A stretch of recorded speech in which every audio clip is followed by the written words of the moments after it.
Question number दूसरा समझाते हैं, जो कि पेपर के लिए एक फेमस सवाल है, एक इंपॉर्टेंट सवाल है, जो पेपर में बहुत बार आता है। आंधी आने से एक पेड़ टूट जाता है, आंधी आने से एक पेड़ टूट जाता है और टूटा हुआ भाग इस तरह मुड़ जाता है। सबसे पहले पेड़ के लिए आधार चाहिए, जमीन चाहिए। तो सबसे पहले अपन यहां जमीन बनाते हैं, ये अपन ने आधार बनाया। इस जमीन पर एक पेड़ है,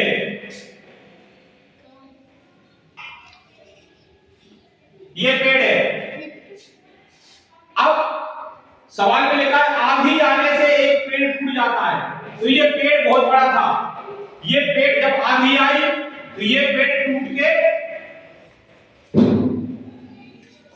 गया और जमीन को छू रहा है।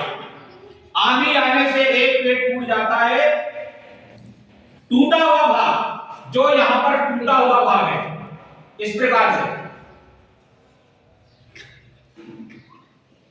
इसको अपन डेढ़ पे लिख दिया। तो ये इतना बड़ा पेड़ था, अब ये पेड़ टूट गया, जो टूटा हुआ भाग है वो जमीन को छू रहा है, यहां से लेके यहां तक जमीन को छू रहा है। जमीन को छूने पर कितना डिग्री कोण बन रहा है? 30 डिग्री का कोण बन रहा है। तो ए बी सी, इसका अपन ने नामांकन कर दिया ए बी सी, ठीक है।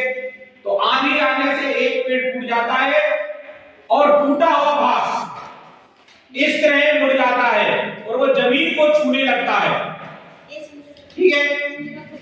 उसके बाद आगे लिखा है पेड़ के पाद बिंदु, जहां पेड़ का शिखर जमीन को छूता है, तो पेड़ का जो पाद बिंदु ये डी बिंदु कहलाएगा, पेड़ का पाद बिंदु ये और दूसरा बिंदु ये कहलाएगा। ये कितने मीटर है? 8 मीटर है। पेड़ के पाद बिंदु की दूरी, पाद बिंदु ये है और मेन बिंदु ये है, इन दोनों बिंदुओं की दूरी कितनी मीटर है? 8 मीटर है। ज्ञात क्या करना है? पेड़ की ऊंचाई ज्ञात करना है। तो ये जो पेड़ है ये बहुत बड़ा पेड़ था, टूट के जमीन को छू दिया इसने, ठीक है।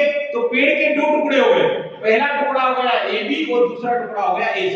जब अपन पेड़ की ऊंचाई ज्ञात करेंगे तो AB का भी मान ज्ञात करना पड़ेगा और AC का भी मान ज्ञात करना पड़ेगा। तो सबसे पहले अपन इसे दिया है, क्या दिया है अपन को?